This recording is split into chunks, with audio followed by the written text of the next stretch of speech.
All right. So you are here today to talk about innovative approaches to volunteer leadership with Beth. And we're going to discuss recruiting and rebuilding your volunteer base. This is such a hot button topic. It's important to every single program that we work with. And that's why we really wanted to talk about this. October is such a busy month, and it's a really great time to start planning for next year. So what we'll cover today, we're going to talk about recent research regarding volunteer recruitment in the US. We're going to talk about 4 things to consider before you even begin to develop your recruitment plan. So starting with those really important deep thoughts before jumping into the planning mode.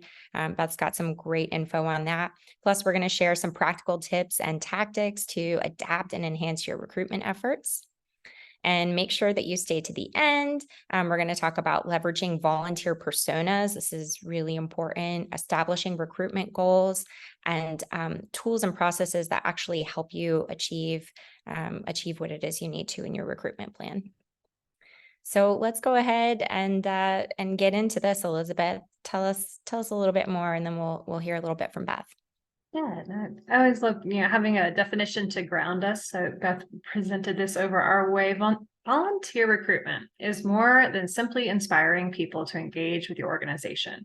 When accomplished strategically, recruitment is this. So we're going to think about it in identifying and attracting people with the skills and interests to help your organization operate efficiently and deliver high quality services, builds capacity beyond what staff alone can accomplish, and nurtures a community of ambassadors, followers, and supporters who can stay connected to your mission in many ways over their lifetime. So Beth, you want to take us through some of these points and kind of how you have brought them together for this definition?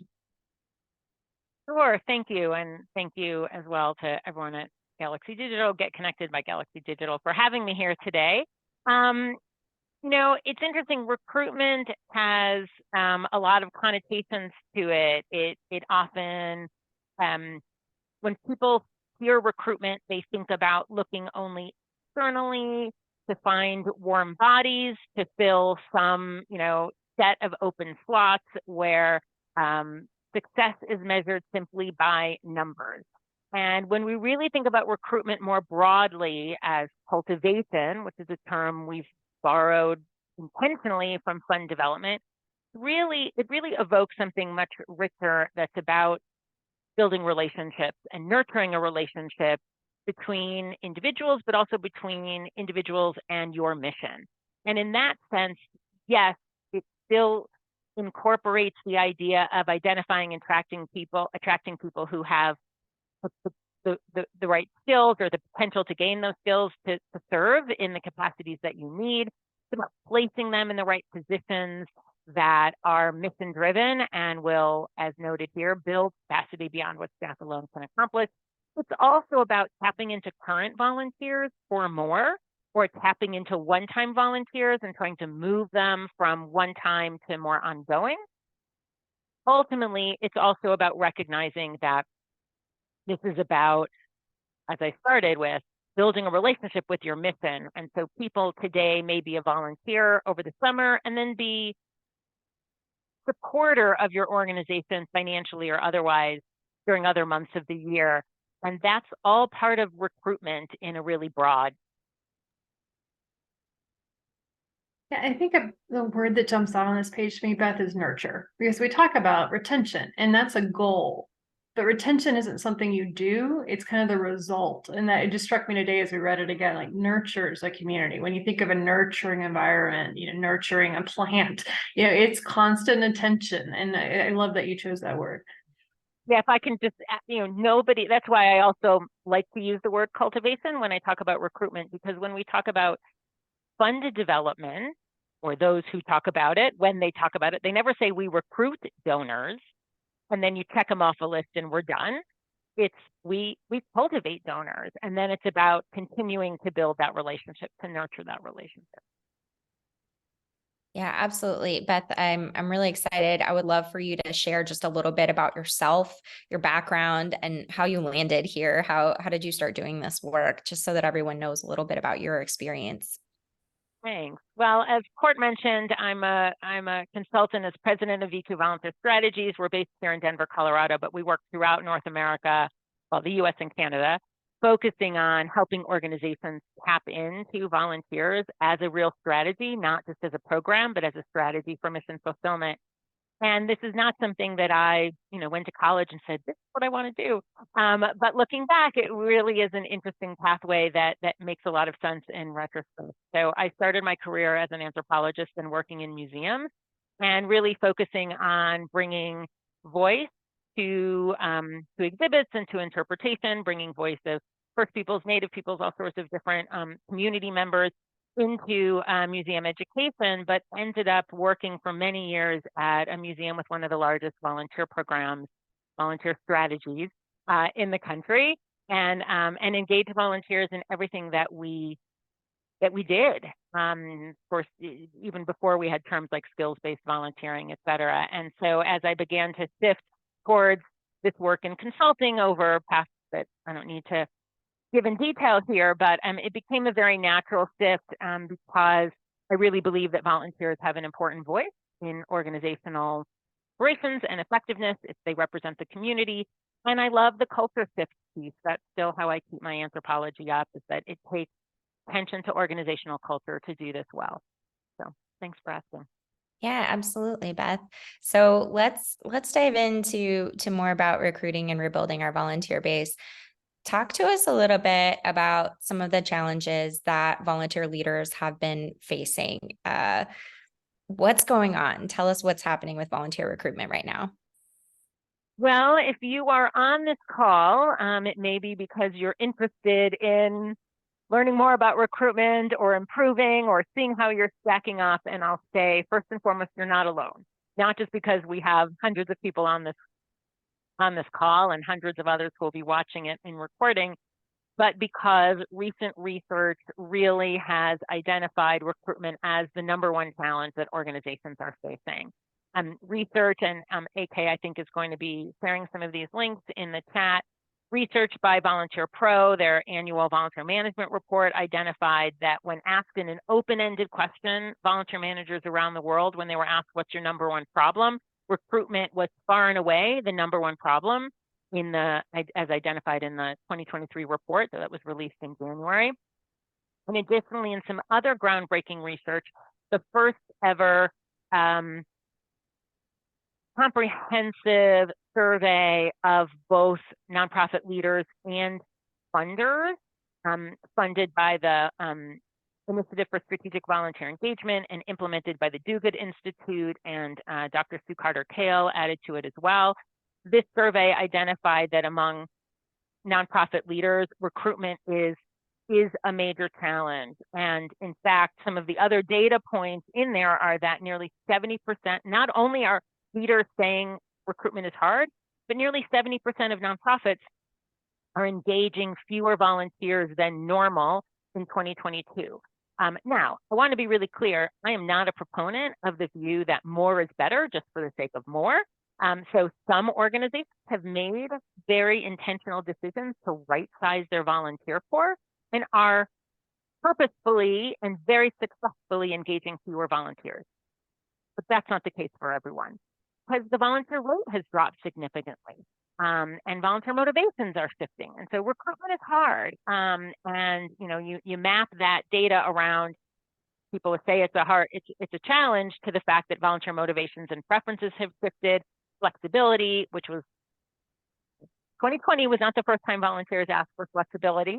It's been a trend longstanding, but now organizations are really seeing it across the board. Volunteers are demanding more flexibility in their work.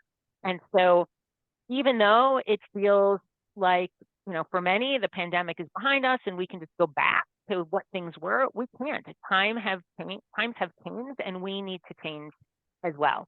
So if you're here, you're not alone, and we hope we'll give you some tools to help address some of the challenges that you're facing. I thought it was interesting, Beth, when we spoke earlier this week, like you were saying, it's not so much that times have changed.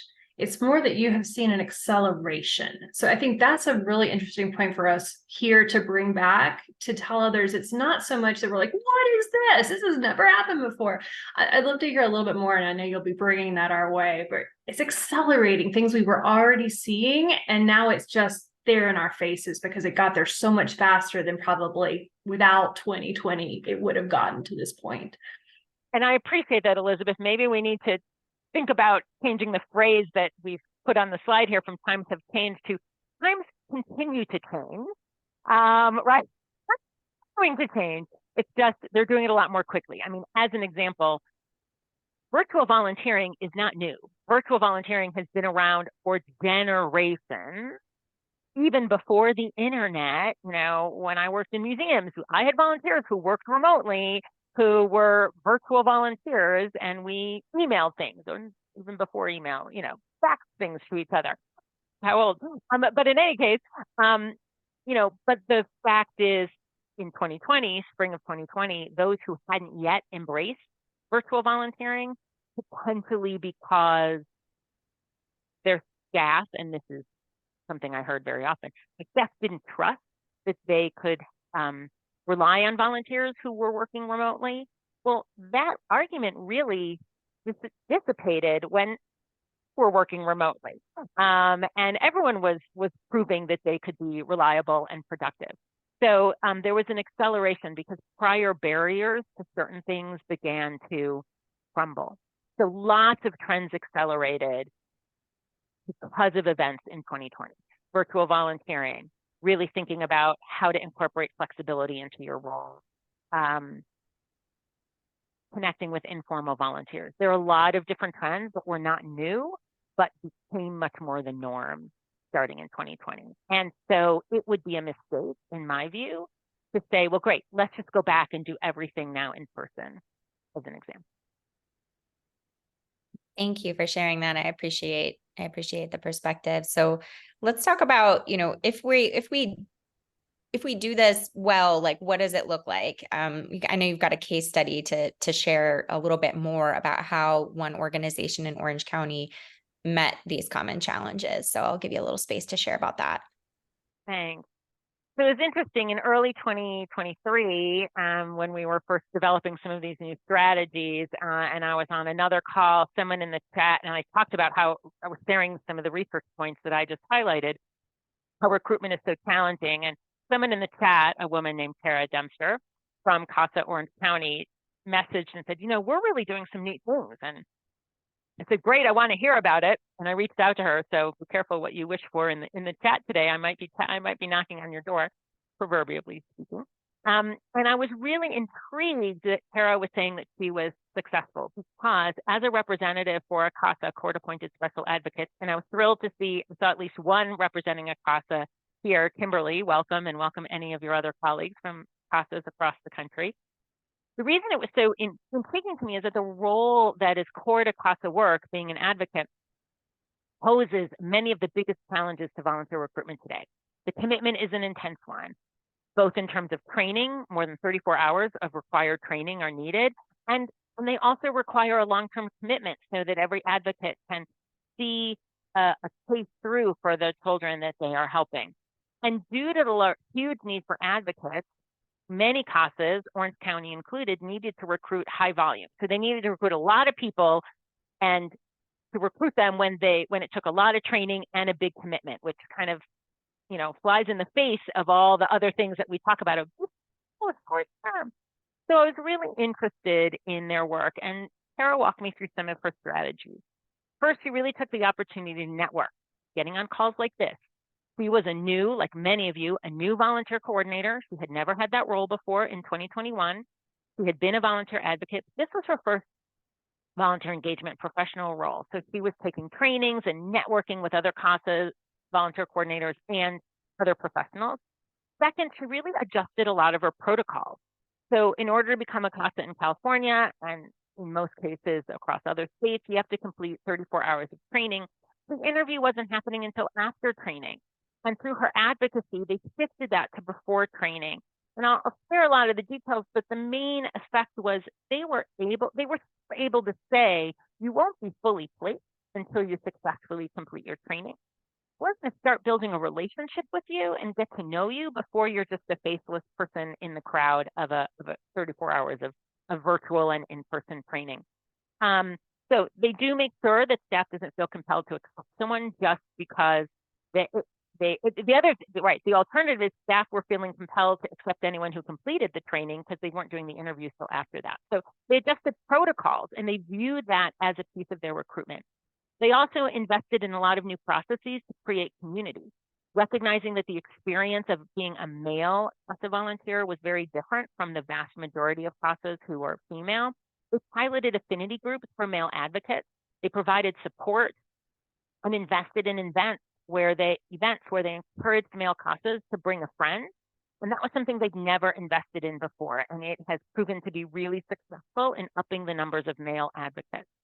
The last thing they did was leverage persona, which is an approach to targeted recruitment that I'm going to save till the end of, or later on in this webinar.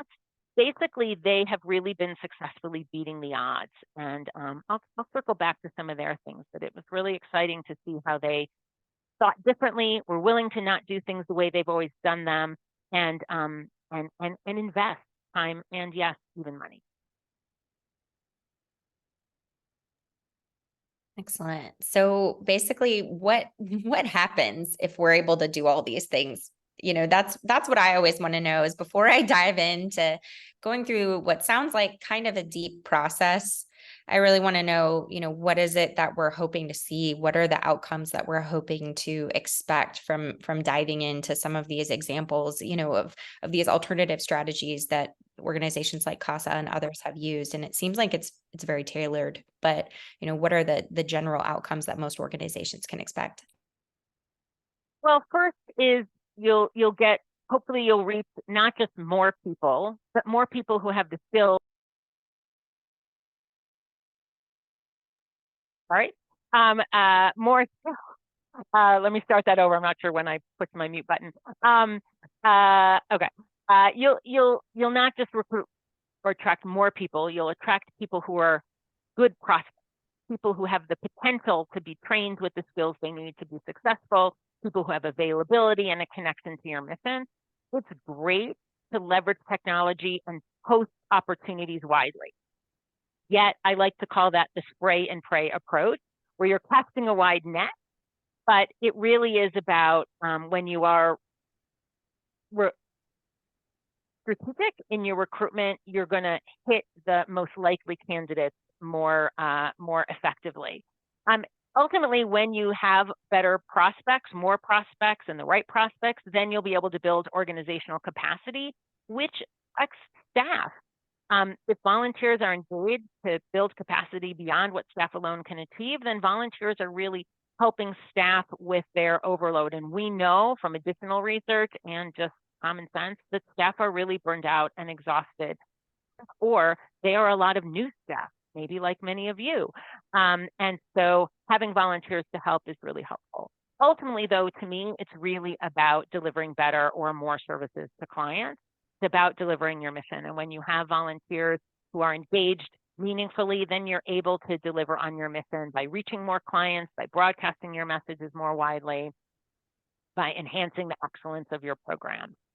And then the ripple effects. My friend and colleague, Jane Leedy Justice, who is a great advocate for volunteer engagement from the philanthropic world, likes to say volunteering has a multiplier effect, or volunteer engagement has a multiplier effect, right? So you have the potential to inspire volunteers to be supporters, not just with time, but with their advocacy, perhaps with their financial resources and beyond. And you, as a volunteer engagement professional, whatever your title is, your coordinator, AmeriCorps, program coordinator, development director, whatever you are, I'm sure we got dozens and dozens of titles, you get to be a leader in the organization because you're able to tap into this resource and harness it on behalf of them. That's a good thing of it too. I think we talked about this earlier, where your benefits are almost like on the equal side of your equation. So if you are really trying to get more time invested in your volunteer program, or resources, or show what your volunteer program will be able to produce, this is a slide to go back to be like, how am I going to say, if I can recruit more highly skilled volunteers, if that's my end result, then letting me put this time into getting that will help our organization. Letting me inspire volunteers to become ambassadors and putting together an ambassador program is going to bring this to our organization. So it really helps you as you're going to your leadership. If you have have to kind of make the case for this. This is a great slide to be like, this is what I'm shooting for. I want to pilot this to get there. Because I think, as Beth's example with CASA, they tried to reach more male advocates. If they had failed, it wouldn't have been a wasted effort, but they had a premise. They had something they were going to pilot and try, and they were going to try it long enough to see if they could get success. And a lot of times leadership just needs to know that you're measuring and trying something very intentional. So I love this slide too, for just this is my equals, and then how am I going to make my case? That's a really great point about getting overall organizational support and buy-in on your efforts, because you need support too as a volunteer organizer. And as Beth said, many people have many different titles. You might not have volunteer coordinator in your title, but you may be actively leading and organizing volunteers as a portion of your role and what you do at your organization. All right, so Beth, talk us through these 4 points that we're going to dive into, because I think this is going to start to be where we see folks who've got questions getting their questions answered right here. So it's really tempting to say to yourself or your colleagues or your boss or whoever, okay, we need to recruit. Let's write a recruitment plan. And goodness knows, I have templates for recruitment plans. You're going to receive some resources with things to help with that. But in these continuously changing times, I'll say that, Elizabeth, rather than just new time, we really have seen that it's vital. Consider a few key things before you even start on the plan, because your plan needs to be informed, and sometimes a plan isn't the only answer. And so fortunately, because we love alliteration, the things that we really think you should consider, they all also start with P, just like a plan, and that is policies. What policies do you have in place, and how are they affecting your ability to recruit and retain volunteers? What positions are you engaging volunteers in? Talk about that too. Do you have practices to support this promise that you're making to volunteers? And then how do you leverage personas and partnerships? Once you consider all 4 or 5 of these things, then you have what you need to begin to develop a plan. So I'm excited to unpack these with yeah, let's dive in. Today. I'm going to start with policy. Yeah, go ahead. Yeah, let's go ahead and start. Let's tell us about policies, because it's funny when I saw the list, I thought, oh, policies are first. Like, how are policies influencing recruitment? Tell us a little bit more about that. Yeah, and I think just to add in, to go with our C theme here, policies and perspective. Let's think about, it's important to think about what perspectives your organizational culture holds and what policies you have that may be knowingly or inadvertently setting up barriers to volunteering, or that just are no longer as relevant as times continue to change. And I really like to quote a colleague and hopefully friend, Rob Jackson from the UK, who wrote a blog earlier this year. And in it, when he basically started with the premise that, times continue to change, and it's really easy to get caught in this trap of saying, for recruitment, let's just do more of what we've done before, but more loudly. And that won't necessarily work. And maybe we just craft new, fancier recruitment messages to grab people's more attention or grab more people's attention and stand out from the pack. And yet, here's where I think he really captured it when he said, and if you'll pardon me for reading, the world has changed and so must we. Trying harder to recruit and retain volunteers just isn't going to cut it. Because if the roles we want volunteers to do aren't flexible and impactful enough, then however well-crafted and fancy looking our recruitment campaign is, we will struggle to engage new volunteers. Because in a cost of living crisis, if we don't make available funds to reimburse volunteer expenses, then people won't volunteer because they simply can't afford to be out of pocket to subsidize our work. Because if we are not prepared to be set up to be flexible, to let our volunteers take a break, to switch roles, to walk away, then our retention efforts will stall and likely fail. And I'll jump ahead, and he says, we keep volunteers by being open to letting them go, not hanging on to them for dear life. And I love that. So why do I love him saying we keep volunteers by being open to letting them go, not hanging on to them for dear life? Here's an example.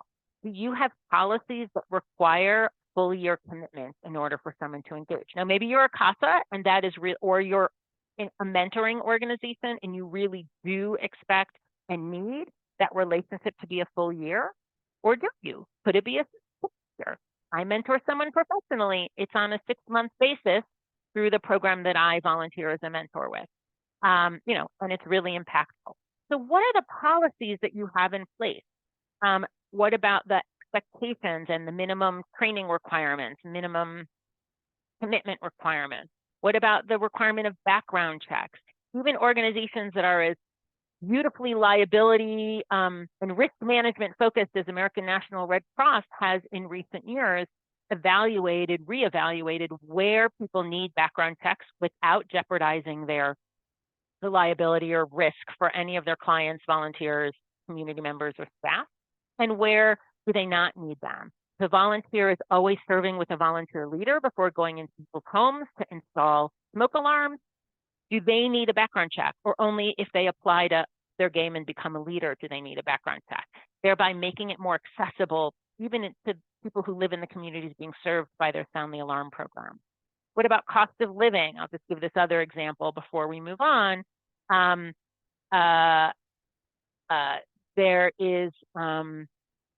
are, CASA OC, CASA Orange County, when the organization I mentioned earlier, they were really looking into funding sources to help with reimbursements for gas cards because the cost of fuel is so expensive, even as it's leveled out some.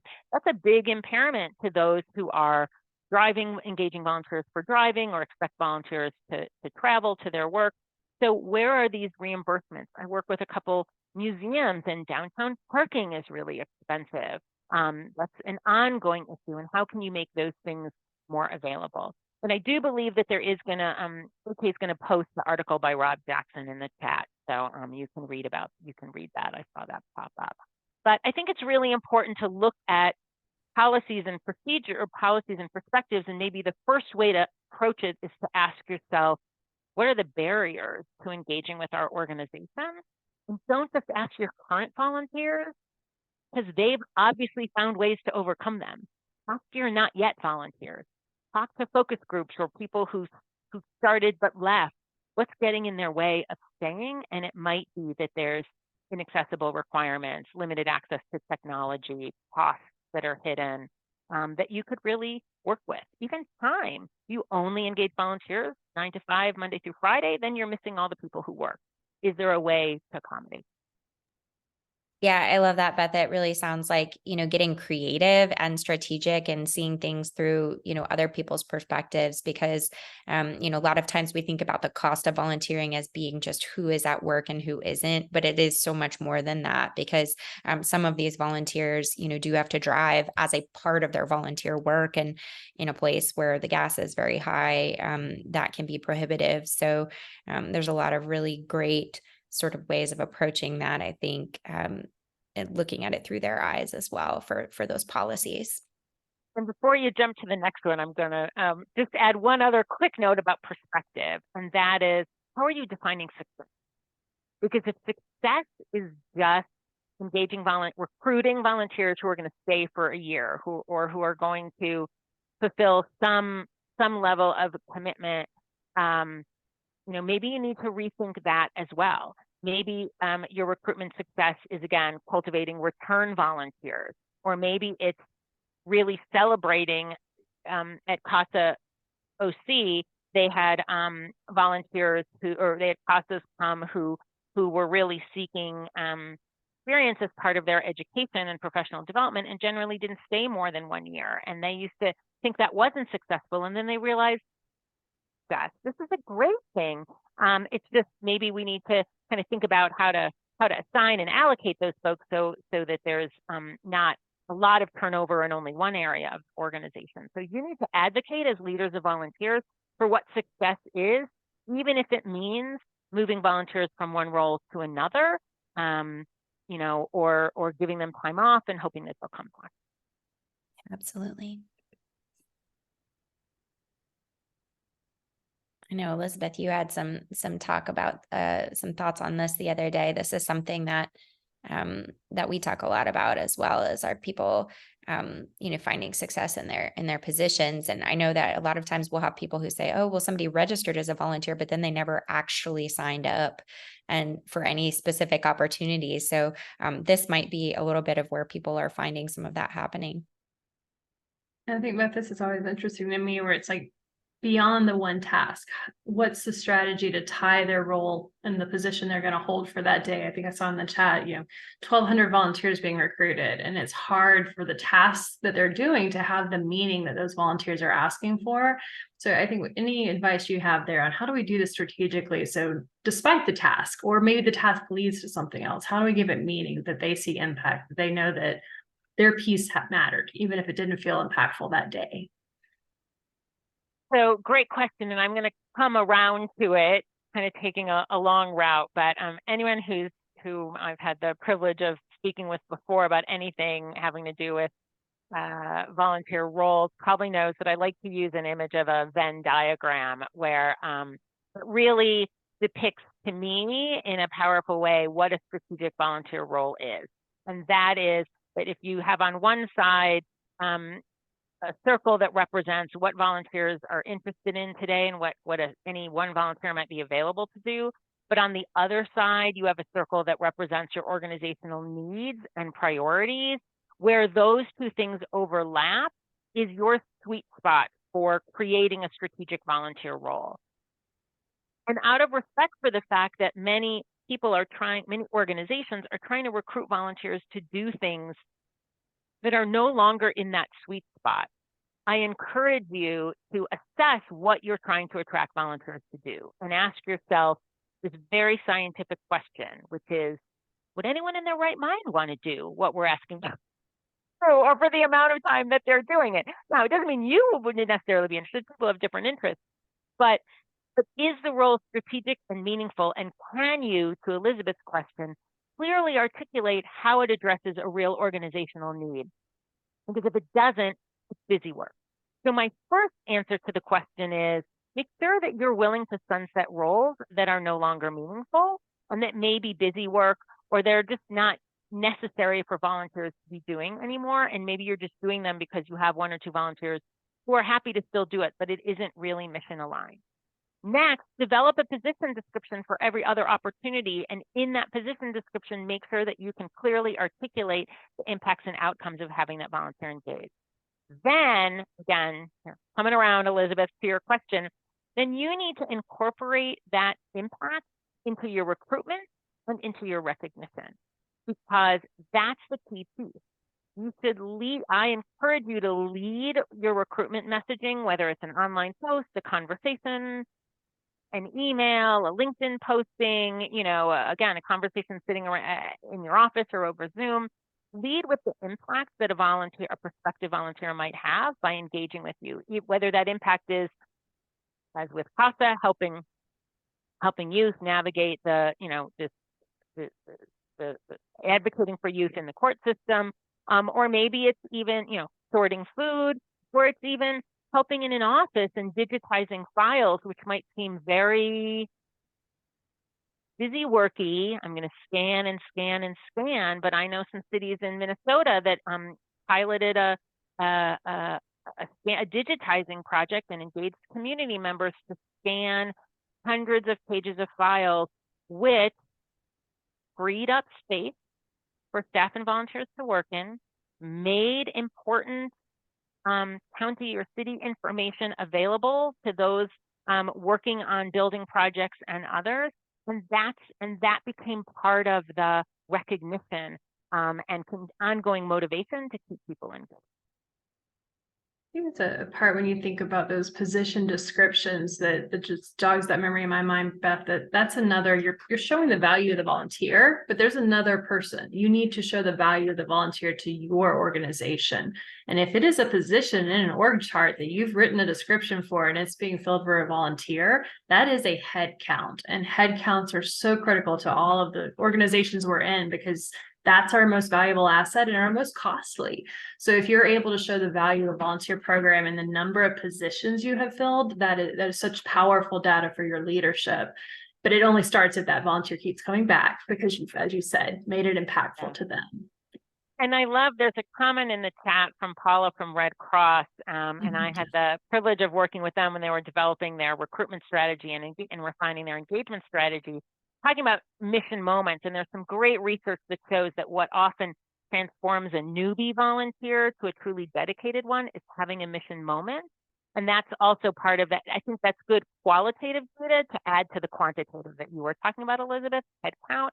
It's also about how do we orchestrate their experience so that they see the difference that they're making for staff, for community members, for the organization, whatever it is, throughout their experiences with you. Yeah, that's phenomenal. Like really considering that experience. I know we're getting so many great questions here in the chat, so I want to keep moving so that I can make sure we save a little bit of time at the end for some of these questions that are coming in. Okay, so we're talking about staying mission minded. We're talking about supporting goals. What are the practices that help you do this? How do we get there? This really simply gets to the question of if we want to make volunteering as accessible as possible and rethink our policies and perspectives, we have refined our volunteer positions so that they are truly meaningful and we can articulate that. It's simply stepping back and saying, do we have practices that support this? Are we saying we have these policies that we want to be flexible and we're going to, maybe really not have background checks be potentially a barrier to some individuals, or even just a lag time getting that approved, and we want to expedite without sacrificing risk management the point from inquiry to onboarding for volunteers in roles that perhaps don't need background checks? Are we putting practices in place that support that? If we're saying we want to make volunteering accessible, are we then requiring them to show up in person for 10 hours of training? Are we still leveraging, alternatively, hybrid opportunities, or really just training in person with what really has to be communicated before someone starts, and then doing the rest through on-the-job training? I still love working with a lot of museums, and a lot of museums long before 2020 were really looking at docent programs, which often had waiting lists and 2 years of training or 1 year of training before someone could get on board. And yet these same institutions might also be really shifting from a tour guide lecture approach to more of an inquiry-based approach. And when you're taking an inquiry-based approach, do the volunteers really need to know everything about Impressionist art in France between these years, or every species of prehistoric rhinoceros? Or do they need to know just about this one painting and this one diorama, and then be able to engage visitors in inquiry-based learning? And do we have practices in place that support that? Or are we stuck in the history of, well, our volunteers come because they want to basically get a free graduate degree or the equivalent thereof in training from our curators? And that may be a great motivation, but you can do that with ongoing training, continuing education. Doesn't have to impede, for those who want it, it doesn't have to impede making it more accessible. Yeah, for me, this really translates in the sense of like, where's that entry point that we can start getting someone engaged and start getting their feet on the ground, so to speak, because at the organization I spend a lot of time with, there's one person who's the lead for feeding all of the animals, but that doesn't mean that you have to know all of the animals and their specific dietary specifications to be able to come. You can carry buckets, you can start learning slowly. You don't have to know everything right away. And if we created, a high barrier to entry, it would not be a good practice that, would be able to engage people quickly, and kind of getting them more comfortable and familiar. And over time, they can learn. So I really appreciate that. Anything else that you'd like to share here before we move on, Beth? No, I think we've got some good stuff coming. Okay, we've got so many great questions coming in.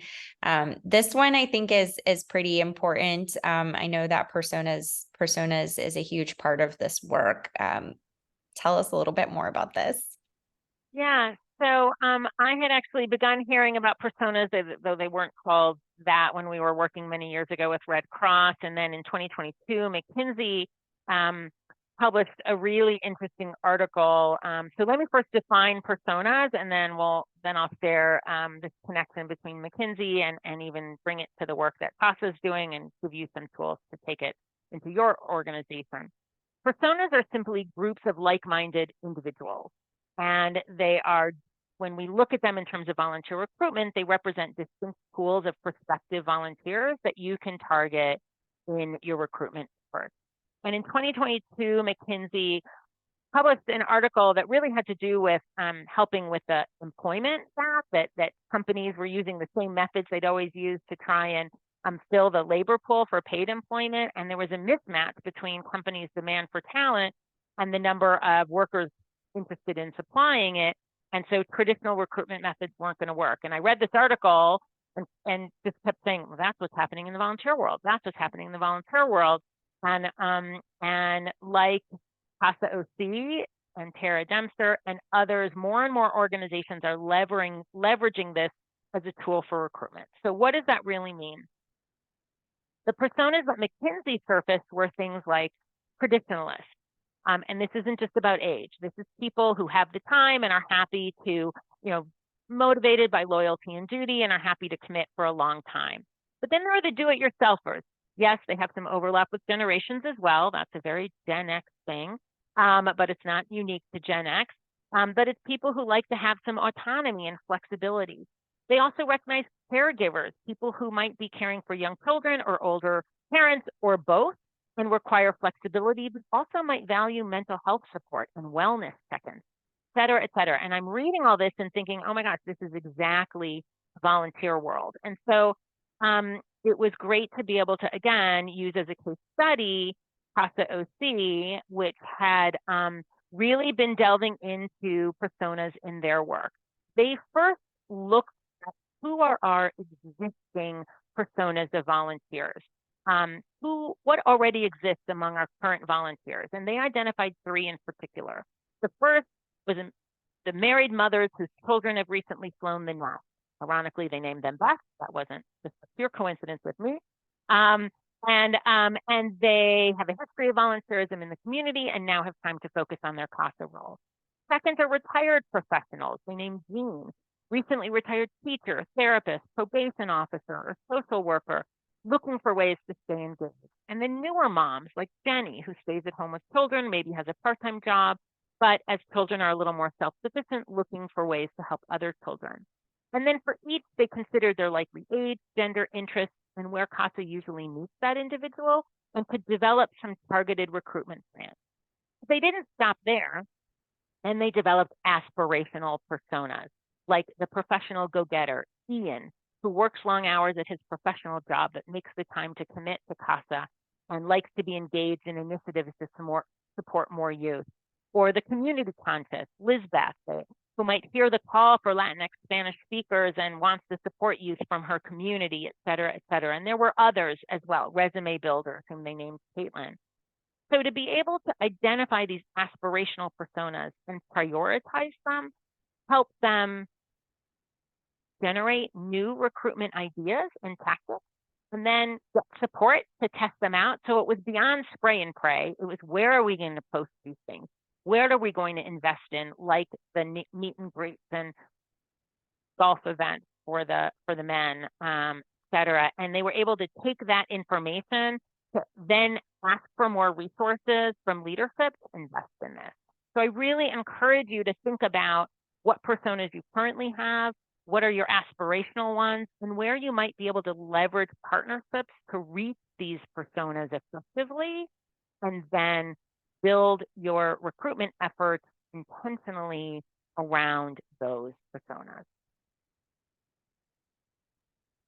I really like kind of defining, what are the personas, the groups of people that we already have that are really successful here that we'd like to see more of, but then also the aspirational personas, in CASA needing to recruit more men, and getting creative and thinking, how can we do this, and asking the men that they did have to invite their friends, and doing these different things to kind of say, like, we're going to lean into an aspiration as well, and say why we believe it's important to invest in some of these volunteer recruitment activities. And I think the thing is that there are many specific tactics you can use in volunteer recruitment, and they're going to look different based on really doing this deep work that you're talking about.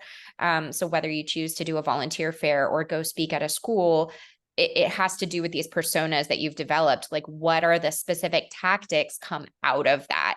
You can't really identify the recruitment tactics you're going to choose or what will be best for you until you really do this work of defining, like, who are the people that we need more of here. Would you say that's accurate, Beth? And that you feel like that's kind of where that flows out of? Because I mean, really, there's so many options of tactics to choose. Yeah, I mean, I think that's exactly it. I mean, I think about we were recently working, and I'm going to co-present next week with someone from Riverdale Y in the Bronx, and and it was easy when they first hired their first full-time volunteer coordinator to try and just get as many people from the community as they can. But when it became clear that the volunteer coordinator, Alexandra, really had a knack for working with youth, and they had some existing partnerships with schools, they said, okay, let's really nurture some partnerships with some local colleges as well as some local high schools. But it's iterative. If we're going to do that, let's go back and see if our practices, if our policies make sense, because they used to require a full year. For students, it's really a semester thing. So let's go back, think about our policies, put practices in place, and then they really could begin to build out this youth component, and weren't trying to just, yes, if other people approach, they could step them and build that out, but they were also really focused on youth and then a couple other key areas, so that she didn't feel like she needed to be there for everyone and to be just a fulfillment center for the whole Y, but rather say, okay, we're going to start here, and then I'm going to build here, and meanwhile I can work on this, but those other things are going to come in 2024 or 2025. Right. And then, of course, I see a lot of questions that have also kind of come through about how do we match volunteers with the right opportunities, because you might be in a program that has a pretty wide variety of opportunities. Some programs might use volunteers in just like one very specific way, but if you've got a program that uses volunteers in a lot of different ways, like events and then weekly sort of programming. One of the things, of course, because we try to build software that helps volunteer managers do their jobs every day. So we always encourage people to find tools that work for them, using tools that make it easy to match volunteers, make things searchable, so that volunteers can filter opportunities and make sure they're finding the right things for them. And also really making sure that volunteers can save their preferred programming, and be notified when new opportunities in programs become available, because their availability may have changed in the last few years. And then also really making sure that you've got a tool that can help you if you've got different tracks. Like, say you have one opportunity that really needs a background check and another one that doesn't. You really want to make sure that you're not pushing everyone through the exact same registration process. So that's something that we really encourage the volunteer leaders that we work with to consider, and make sure that your tools and practices are actually supporting all of this deep work that you've already done, defining who are these ideal volunteers that you're looking to get into your organization. All right, so we're going to kind of scooch here into the end and make sure that we have a few minutes, because we have so many good questions, and I wish we could stay on and answer all of them because they're so great.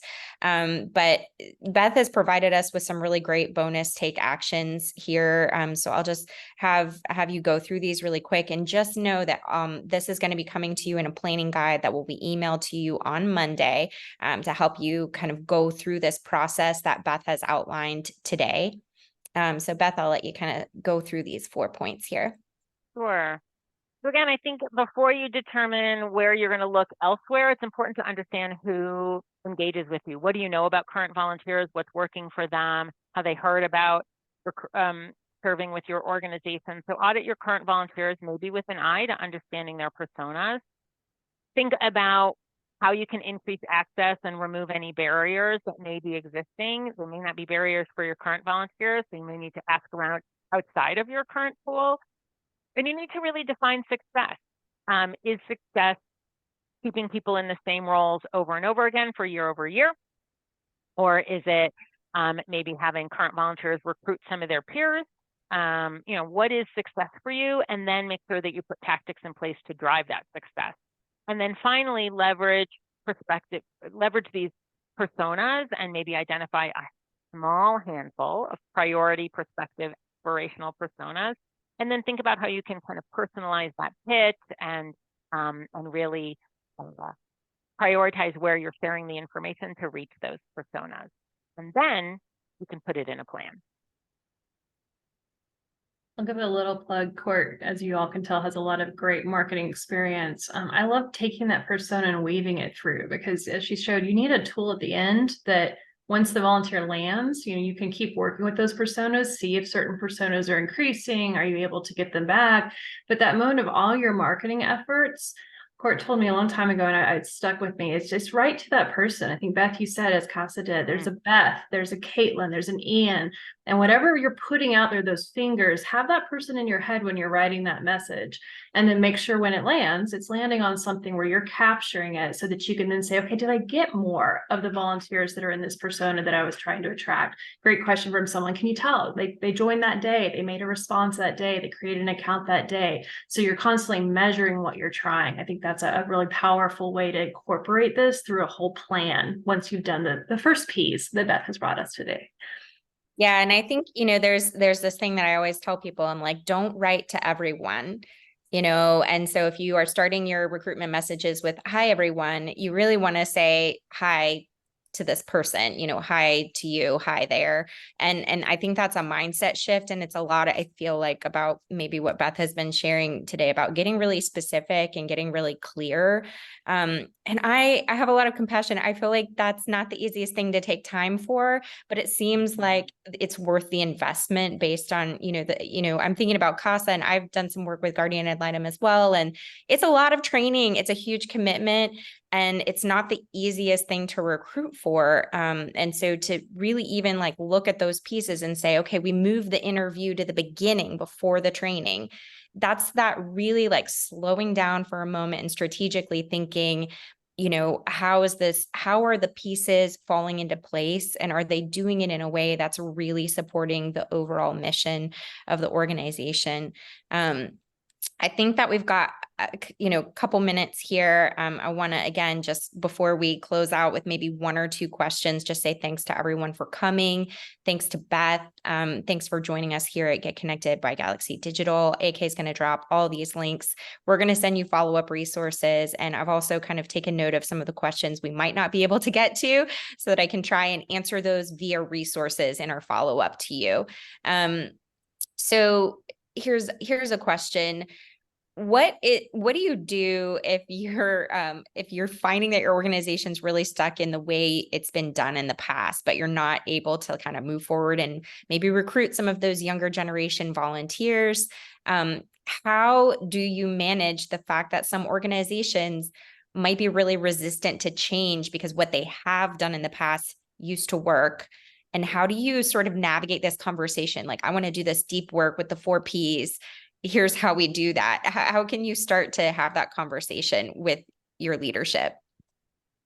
My favorite word, and I swear I like words that start with things other than P, but it does start with a P. And that my favorite word to answer that question, Court, is pilot.